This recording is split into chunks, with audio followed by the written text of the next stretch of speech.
이 풍수라고 하는 것은 여러분들의 삶을 진정으로 풍족하게 만들어줄 수 있고요. 여러분들의 집, 여러분들의 삶을 새롭게 돌아볼 수 있도록 하는 그 식견을 심어줄 수가 있는 겁니다. 자, 그래서 준비했습니다. 여러분들의 방 안에서 보여지는 것들을 새롭게 한번 생각을 해보실 수 있는 이야기들로 모아봤는데요. 논어라는 고전을 보게 되면은요.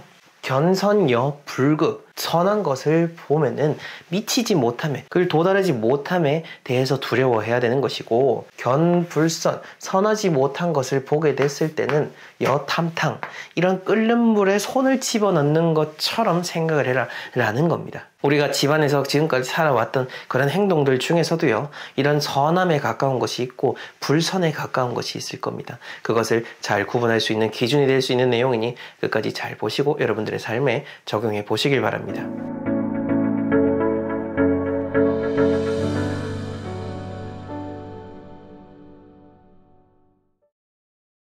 자, 우선 오늘 이 화장실이라는 것과 관련돼서 여러분들이 기억하셔야 될 게 바로 이 집 구조에 대한 부분입니다. 제가 실제 저희를 통해서 그 집구조 진단을 받으신 분의 사례를 들려드리자면요. 이 집구조 진단이라고 하는 거는 여러분들의 집 내부 영상과 아파트 평면도를 보내주시면은 그 집의 이제 구조만을 가지고 그 집안에 대한 여러 가지 거주 적합성이나 그런 걸 따지는 건데, 물론 이 그 집구조만 가지고 모든 거주 적합성을 확실하게 알 수는 없습니다. 주변 지형이라든지 땅의 수맥이라든지 기운 같은 거는 무조건 현장을 밟아야 되는 건데, 다만 그게 아니라 이 집구조를 확인하게 된다면은 집터도 잘 돼야 되고 집구조도 잘 돼야 되는데, 반대로 집구조가 잘못돼 버리면 집터가 또 아무리 좋아도 의미가 없습니다. 그래서 이 집구조 자체만으로 가장 나쁜 경우를 피할 수 있기 때문에 저희가 이렇게 비대면의 컨설팅을 하고 있는 거고, 한 번은 이제 30대 후반의 여성분께서 자기가 결혼해서 1년도 안 됐는데 그 함께 사귀고 있던 분과 결혼을 하게 되면서 그 남자분이 사시던 집에 들어가면서부터 갑작스럽게 여러 가지 구설수에 휘말려가지고 직장에서도 나쁘게 나오게 됐고요. 그러면서 또 집에 있는 시간이 많아지고 점점 더 우울증이 깊어지게 됐다라고 했었습니다. 그리고 이 집을 딱 구조적으로 들여다보니까 제가 앞에서 이야기 드린 것처럼 정말로 이 가장 나쁜 경우 중에 하나인 것이 화장실이었습니다. 이 화장실 자체와 현관이 마주보는 그러한 집구조로 되어 있었다라는 거죠.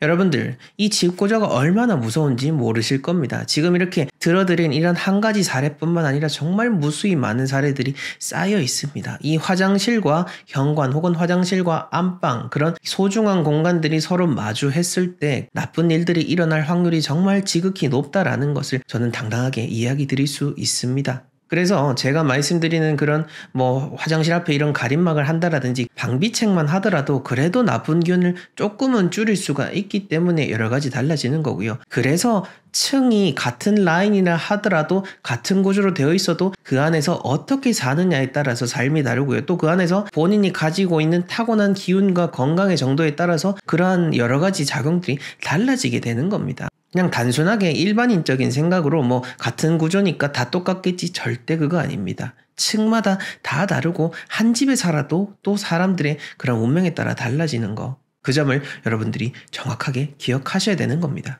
미국 시라큐스 대학에서 박사학위를 받으셨고요. 아시아개발연구원의 이사장으로 계시는 송희연 박사님을 제가 잠시 모신 적이 있는데 그분께서 하루는 이런 말씀을 해주셨습니다. 당신께서 어리실 때 부모님이 항상 해주시던 말씀이 항상 뭘 하든 조심하고 또 조심해라, 그리고 또 조심해라 라고 그렇게 부모님께서 들려주셨다라고 저희에게 말씀을 해주신 기억이 납니다. 그만큼 우리가 살아가는 모든 순간들이 내가 항상 조심하는 그 정도에 따라서 얼마나 내가 나쁜 일을 피해가고 얼마나 찬찬히 내 삶을 차곡차곡 잘 쌓아갈 수 있는지가 갈리게 되는 겁니다. 자, 그렇다면은 이 화장실의 의미를 알아야 여러분들이 이렇게 집구조 자체가 그렇게 마주했을 때 왜 문제가 생기는지 확실히 이해하실 수 있을 건데요. 화장실이라는 공간은 기본적으로 집안의 더러운 공간이고 운이 빠져나가는 공간입니다. 그리고 안방과 현관 같은 경우에는 집안에 운이 생겨나고 집안에 운이 들어오는 그런 공간, 그렇게 쉽게 생각을 하시면 되는데, 그 두 가지 공간이 문과 문을 통해서 서로 마주한다 라고 하면은 서로 충돌이 일어나게 되고 기운이 조화롭지 못하고 충돌로 인한 파열음으로 인해서 집안에 여러 가지 나쁜 우환을 만들어내게 되는 겁니다. 자, 이렇게 기운에 대해서 이야기를 하면은 무슨 말도 안 되는 소리냐 라고 하시겠지만 말이죠. 기운이 순환하는 원리는 우리 집안에만 국한할 게 아니라 모든 자연현상, 이 지구에서 일어나는 모든 것들을 함께 아우르는 개념입니다. 이 기라는 것에 대해서 모든 전 세계적으로 이에 대해서 활발하게 연구를 하고 있고요. 이 기운이 없이는 여러 가지 삶에 대한 현상을 해석하지 못한다라고 하는 것이 많은 지식인들이 한 입을 모아서 이야기를 하는 겁니다. 그러니 여러분들의 마음가짐을 저는 항상 강조하지만은 여러분들의 마음가짐만 그럴 게 아니라 그런 마음가짐을 가질 수 있는 정말 중요한 공간에 대한 것도 함께 생각을 하고 이 공간과 소통하는 법을 알아야 된다라고 제가 강조를 드리는 겁니다. 마음가짐만으로 다 해결된다. 그거야말로 정말로 여러분들을 나쁜 삶의 굴레로 빠져들게 한다라는 것이죠.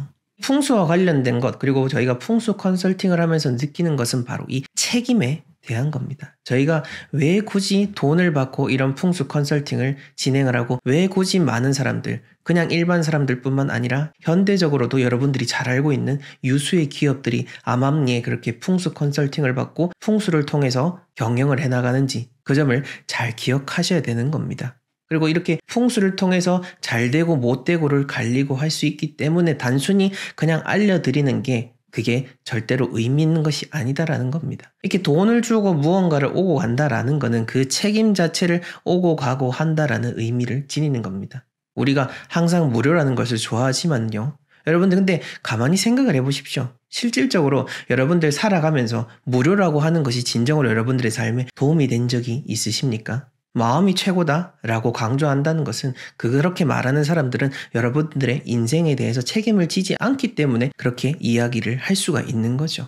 마음이 최고다라고 하는 것을 좀 바꿔서 얘기를 해볼까요? 예를 들어서 여러분들이 병원에 갔는데 의사한테 이렇게 진단받을 필요가 없고 마음이 최고예요. 왜냐면은 여러분들이 그냥 기쁜 마음을 가지고 평소에 음식 잘 먹으면은 병이 다 나으니까 병원 갈 필요가 없다. 이렇게 얘기하는 것과 똑같고요. 여러분들이 만약에 법률 문제를 당했을 때 변호사 찾아갈 필요 없어요. 여러분들이 마음이 최고예요. 여러분들 마음만 잘 먹고 그냥 그 사람 용서해주면은 법률 문제 아무 의미 없어요. 라고 하는 것과도 똑같은 겁니다. 모두 다 맞는 말일 순 있는데 사실 현실적으로 생각해도 이게 말이 안 되지 않습니까? 아프면은 의사에 가야 되고 법률 문제가 생기면은 변호사에게 가야 되고 여러 가지 인생에 대한 문제, 거주에 대한 문제, 그런 은택에 대한 문제가 생기면은 전문적으로 비용을 내고 컨설팅을 받는 게 정상인 겁니다.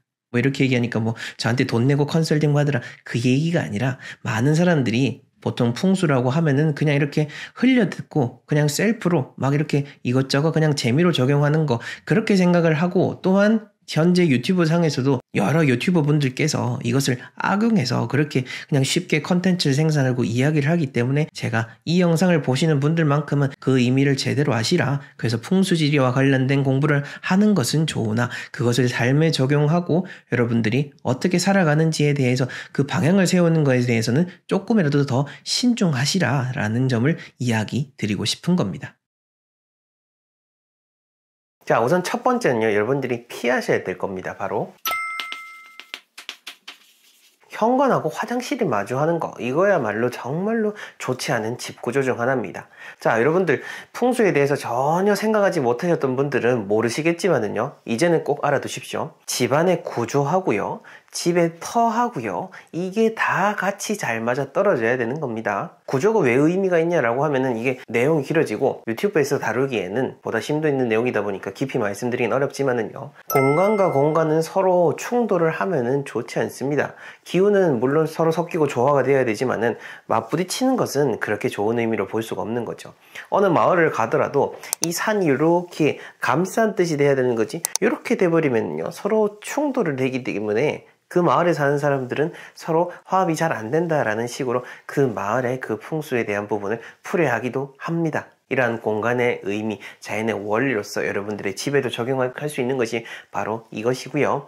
왜 또 이게 좋지 않냐라고 한다면은 현관은 우리 집안에 운이 다 들어오는 공간이고 화장실은 우리 집안에서 운이 빠져나가는 공간으로서 생각을 해볼 수가 있는데 우리 집안에 이게 운이 막 들어오다가 화장실 딱 보이는 더러운 게 보이니까 에이 이제 몸 안 되겠다 싶어가지고 다 도망간다 라는 식으로 생각을 해주시면 되겠습니다. 자, 이거의 연장선상으로서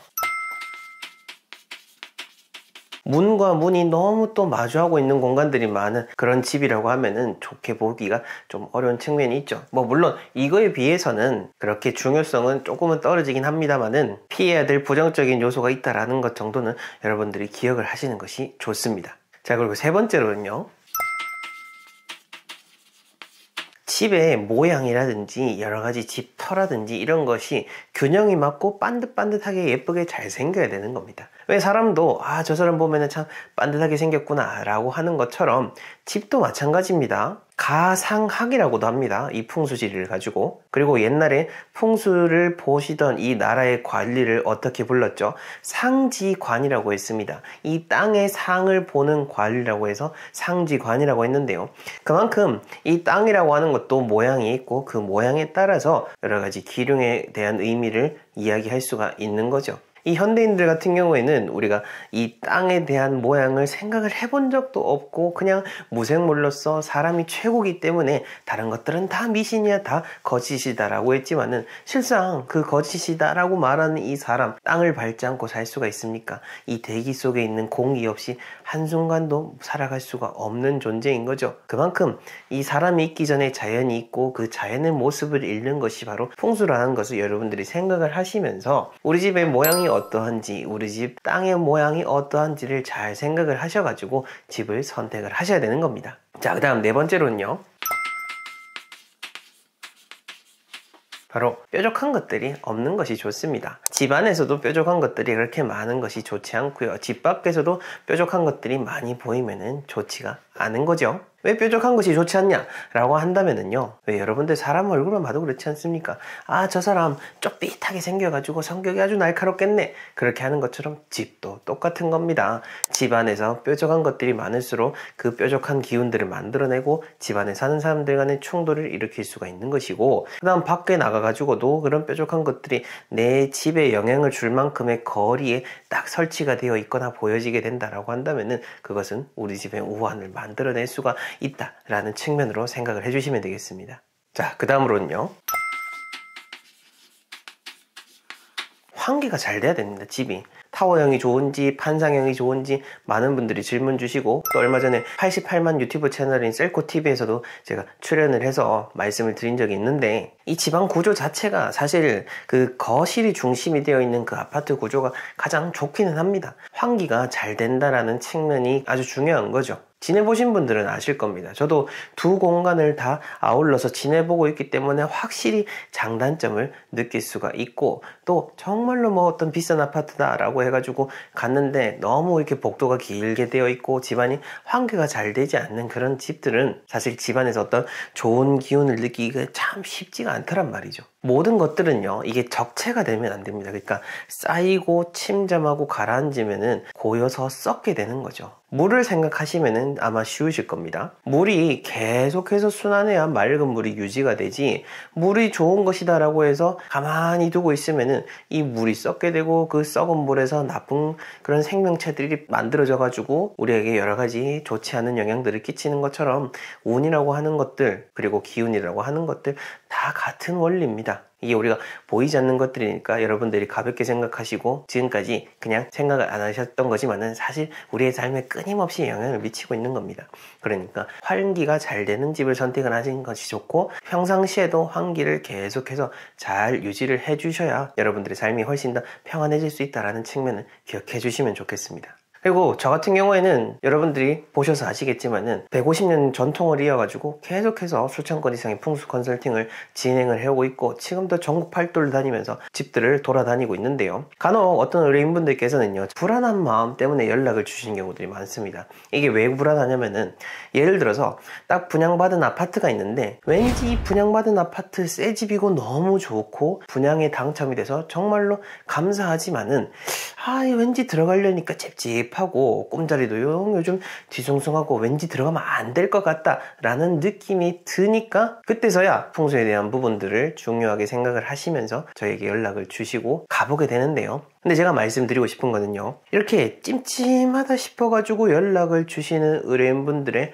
대부분은요, 그 공간을 갔을 때 정말 좋지 않은 집일 경우들이 높았다라는 겁니다. 지금까지 저희의 그 고객들의 데이터를 보게 되면 말이죠. 사실 어떤 풍수에 대한 부분들을 전문적으로 여러분들의 삶에 접목하기는 참 쉽지 않습니다. 그리고 어려운 것이 당연한 거고요. 하지만 그런 부분들을 넘어서서 뭔가 여러분들의 마음이 그렇게 내키지 않는다라고 한다면은 설령 경제적인 손실이 있다라고 하더라도 그때는 스톱하는 게 맞습니다. 괜히 뭐 대출 받은 것들 여러 가지 경제적인 부분들을 고민해가지고 어쩔 수 없이 들어가야 되지 라고 하지만은 근데 거기 들어가가지고 완전 발 묶여버리면은요 영원히 그 집에서 헤어나지 못하는 분들 정말로 많습니다. 영상을 보고 계신 분들 아마 내 이야기네 라고 하시는 분들 분명히 계실 겁니다. 이 공간이라고 하는 것, 사람이라고 하는 것은 서로 연결이 되어 있고 사실 사람의 운보다는 공간의 운이 더 강력하다라고 볼 수가 있습니다. 이 자연의 변화에 따라서 사람이라는 것이 얼마나 약한 존재인지라고 한 번만 생각을 해보시면 제 이야기를 이해하실 수가 있을 겁니다. 그리고 나쁜 공간에 가보게 되면 거기에 익숙해져 버리게 되고 그 공간이 내 삶을 집어먹게 됩니다. 꽉 잡아가지고 놓아주지 않게 되는 거죠. 이제 그러면은 많은 분들 또 질문 주시죠. 그럼 이 집에서 어떻게 할 수 있는 비방은 없습니까? 라고 하는데 사실 이렇게 비방을 찾다 보면은 이상하게 뭐 굿도 하게 되고 수백만 원 주고 물건도 사드리게 되고 하지만은 이 땅의 기운 자체를 뭔가로 인위적으로 거스를 수 있다라고 하는 것에는 제한이 있습니다. 우리가 그걸 생각을 해야 되는 겁니다. 여러분들의 돈도 중요한데요. 전 항상 이걸 강조합니다. 여러분들의 시간입니다. 이 시간, 온전하고 행복할 수 있는 시간, 그리고 더 나은 미래를 가질 수 있는 그 시간을 가질 수 있다라는 거, 그게 정말로 우리에게 가치가 있는 거죠. 그 점을 잘 생각을 하셔가지고 말씀드렸던 것들을 바탕으로 해서 여러분들의 앞날의 선택을 잘 해 나가셔야 됩니다. 이 소파는 뭐죠? 바로 앉는 거죠. 이 앉는다라는 개념이 정말로 중요한 겁니다. 왜냐? 자, 이 글자가 뭐죠? 앉을 좌라고 하는 글자입니다. 앉을 좌. 우리가 보통 좌향이다라는 말 풍수에서는 많이 활용을 하는데요. 이 좌향이라고 할 때도 이 좌가 정말로 중요한 겁니다. 일단 내가 앉는 방향이 설정이 돼야 바라보는 향이 또 같이 결정이 될 수가 있는 거죠. 그러니 모든 공간의 시작은요, 음택, 묘지, 양택, 혹은 사람들이 살아가는 공간, 주거공간, 상업공간 모두 다 이 좌가 가장 우선이고 가장 의미 있는 겁니다. 자, 이러한 개념을 바탕으로 해서 우리의 집 안, 이 실내에 이 좌가 가장 활용되는 것이 바로 소파인 거죠. 소파. 물론 소파라고 하는 거 옛날에는 없었죠. 옛날에는 없었다라고 해서 이런 풍수의 원리, 자연의 원리가 그냥 무시되는 거는 절대로 아닌 거 여러분들은 이제 다 아시죠? 그렇기 때문에 이 소파가 앉을 좌의 개념을 통해서 우리가 잘 생각을 해봐야 된다라는 것을 기억을 하셔야 됩니다. 이 소파가 구체적으로 이제 집안의 어떤 위치에 자리하느냐에 따라서 그 집안 전체의 공간의 안정성을 좌우하게 되고요.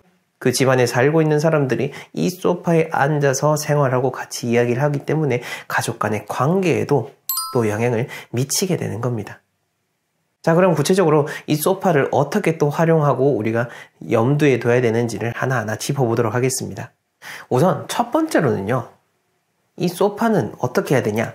등 지는 게 가장 우선인 겁니다. 등을 져야 된다. 풍수의 원리를 볼 것 같으면 배산의 원리인 거죠. 자, 의자가 이렇게 있는데 앞쪽에 벽이 있으면은 뭐죠? 가로막혀 있죠. 답답하지 않습니까? 근데 이 벽이 뒤로 가가지고 이제 뒤에 있으면은 안정감이 들게 됩니다.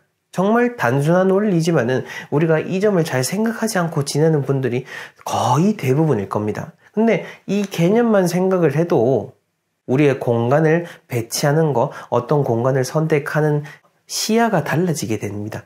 그 점을 잘 생각하셔가지고 일단 소파는 기본적으로 등 뒤에 받침이 있는 것이 제일 중요하다라는 거고, 물론 어떤 공간 활용 때문에요, 주방하고 거실을 분리하고 싶어서 일부러 딱 가운데에 소파를 배치하시는 분들 계실 겁니다. 분명 이 영상 보시는 분들 중에서도 그런 분 계실 거고, 저도 이제 출장을 나가보게 되면은 그렇게 일부러 배치하는 분도 계실 텐데요.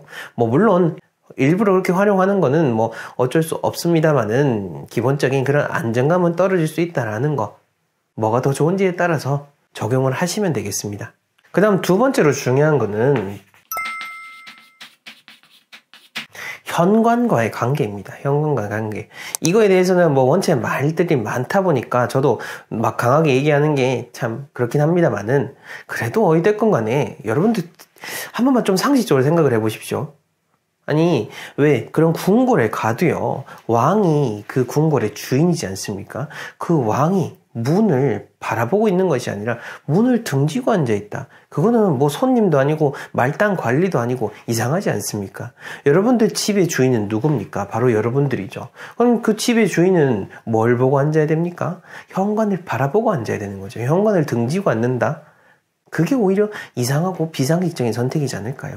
뭐 물론 공간에 따라서, 또 여러분들 집안의 그런 거실의 기운에 따라서 현관을 등지고 배치를 할 수도 있기는 있을 겁니다. 하지만 원칙을 세우는 게 중요하잖아요. 그렇게 봤을 때는 우리가 현관이라는 것을 바라보도록 배치하는 것이 가장 우선이다라고 생각을 하시면 되겠고, 이 소파에 대한 풍수 인테리어 책들을 보게 되면요, 대부분 이제 소파랑 현관이 이렇게 대각선이 되면 좋다라고 나와 있는데, 거기에 대해서 어떤 근거를 제시하진 않습니다. 물론 그게 틀렸다라고 하는 건 아닌데, 제가 생각하기에는 뭐 그런 대각선에 대한 거 생각할 거 없이 여러분들이 어떤 현관을 바라보는 방향으로만 소파를 설정하셔도 알아서 이렇게 대각선 방향으로 설정이 되는 것이 당연한 거니까요. 굳이 대각선 방향으로 놓으려고 너무 애쓸 필요는 없다라는 점 이야기 드리고 싶습니다. 자, 그리고 이렇게 소파를 방에 배치를 했다면은 그 사이에 보통 뭘 두죠? 어떤 탁자를 두게 되죠. 탁자를 둘 때는 뭐 집마다 좀 다르긴 하겠습니다만은, 원칙적으로는 원형의 그런 둥근 거, 각진 거보다는 모서리가 조금 부드럽게 된 것 자체를 추천드리는 편입니다. 거실 자체가 모든 기운이 원만하게 잘 모일 수 있도록 하기 위함인 거니까요. 그런 공간의 기운을 보충하기 위함이다 라고 생각하시면 되겠습니다.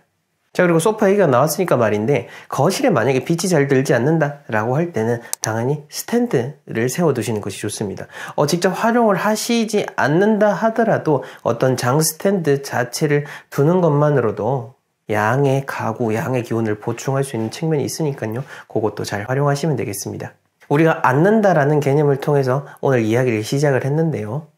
실상 그렇지 않습니까? 사람이라는 것이 태어난 자리가 정말로 중요한 거고, 살아가면서 어느 집에 위치하고 앉았느냐가 또 중요한 것이고, 또 어떤 자리에 앉아서 어떤 일을 하느냐가 중요한 것이고, 그리고 죽어서는 어떤 곳에 누워서 자리를 하느냐, 그게 중요한 겁니다.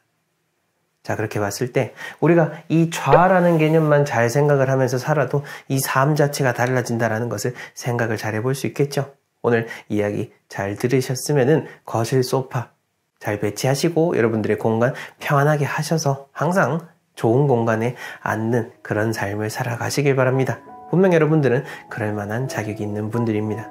네, 전 다음 시간에 더 의미 있는 이야기로 찾아뵙겠습니다. 감사합니다.